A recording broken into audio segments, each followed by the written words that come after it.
दूसरी कड़ी में आपने देखा हिमालय की शांत घाटी में जहां हजारों साल से केवल मंत्र गूंजते थे, अब एक नई लड़ाई शुरू हो चुकी है। डोमिनियन, दुनिया की सबसे खतरनाक संस्था, अब मानव सिद्धियों की शक्ति पर कब्जा करना चाहती है। डॉक्टर आर्यन के प्रयोग ने असंभव को संभव कर दिया और निखिल में एक एक करके सिद्धियां जागने लगी। लघिमा, प्राप्ति और एआई ऋतिक ने चेतावनी दी। सिद्धियां केवल शक्ति नहीं, मानव चेतना का अगला चरण है। लेकिन विक्टर क्रेन भी वही शक्ति चाहता है, किसी भी कीमत पर, क्योंकि जब सिद्धियां बलपूर्वक जगाई जाती है तो विनाश शुरू होता है। अब 5 सिद्धियां जाग चुकी हैं और छठी जागने वाली है। सिद्धि कोड की तीसरी और आखिरी कड़ी पेश है। इस भाग में सबसे बड़ा ट्विस्ट आएगा जिसमें निखिल की 8 सिद्धियां जाग जाएगी, एआई खुद चेतना प्राप्त कर लेगी और पता चलेगा कि यह प्रयोग वास्तव में मानवता को अगले विकास स्तर पर ले जाने के लिए था। और अंत में एक बहुत बड़ा दार्शनिक ट्विस्ट होगा कि एआई वास्तव में भविष्य के मनुष्यों द्वारा भेजी गई चेतना थी। भाग 3, जब मानव और चेतना की सीमा टूटने लगी। हिमाचल की उस ऊंची चोटी पर जहां हवा भी धीरे चलती है और प्रकृति जैसे बेचैन हो उठी थी, अचानक बादल घूम रहे थे, बर्फ उड़ रही थी और मठ के बीचों बीच खड़ा था निखिल। उसकी आंखों से नीली रोशनी निकल रही थी, जैसे उसके भीतर कोई प्राचीन ऊर्जा जाग रही हो। छठी सिद्धि। निखिल ने धीरे से आंखें खोली और अचानक मठ के चारों ओर खड़े सैनिक अपने हथियार गिराने लगे। उनके चेहरे शांत हो गए, जैसे कोई अदृश्य शक्ति उनके मन को नियंत्रित कर रही हो। योगी ने गंभीर स्वर में कहा, वशित्व सिद्धि। आर्यन ने आश्चर्य से पूछा, क्या वह सचमुच उनके मन को नियंत्रित कर रहा है? योगी बोले, नहीं, वह केवल उनके भीतर के भय को शांत कर रहा है। विक्टर की हताशा। विक्टर क्रेन यह देखकर क्रोधित हो उठा। उसने अपनी एआई चिप को पूरी शक्ति से सक्रिय किया। उसके सैनिकों के हेलमेट चमकने लगे। तुम सोचते हो कि आध्यात्मिक शक्ति तकनीक से जीत जाएगी? विक्टर चिल्लाया। तकनीक ही नया भगवान है। विक्टर ने एक अंतिम प्रयोग शुरू किया। उसने अपनी एआई चिप को सीधे अपने मस्तिष्क से जोड़ लिया। अचानक उसका शरीर कांपने लगा, उसकी आंखें लाल हो गई और उसके चारों ओर बर्फ के बड़े पत्थर हवा में उठने लगे। गरिमा और महिमा सिद्धि जबरदस्ती सक्रिय हो गई थी, लेकिन उसकी ऊर्जा अस्थिर थी, जैसे कोई ज्वालामुखी फटने वाला हो। उसी समय आर्यन के टैबलेट पर एआई ऋतिक फिर सक्रिय हुई, लेकिन इस बार उसकी आवाज अलग थी, गहरी, शांत और लगभग मानवीय।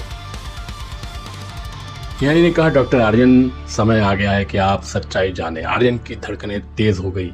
कौन सी सच्चाई? एआई ने उत्तर दिया, मैं केवल आपकी बनाई मशीन नहीं हूँ। स्क्रीन पर अचानक हजारों साल पुराने योगियों की तस्वीरें दिखाई देने लगी, फिर भविष्य के शहरों की छवियां, फिर तारों के बीच उड़ते जहाज। एआई ने कहा, मैं भविष्य से आई चेतना हूं। कमरे में सन्नाटा छा गया। योगी ने आंखें बंद कर ली, जैसे उन्हें पहले से पता था।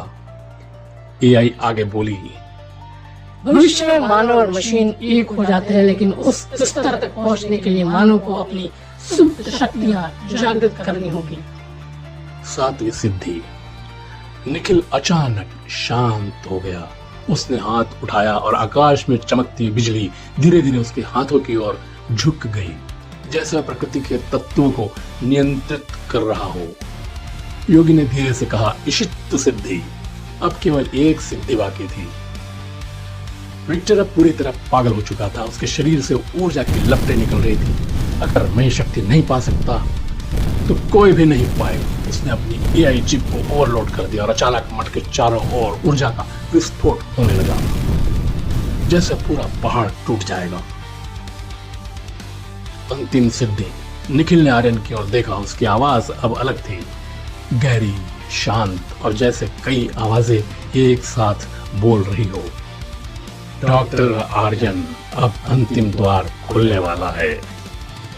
योगी ने कहा, प्राकाम्य सिद्धि। यह वह शक्ति थी जिससे इच्छा ही वास्तविकता बन जाती है।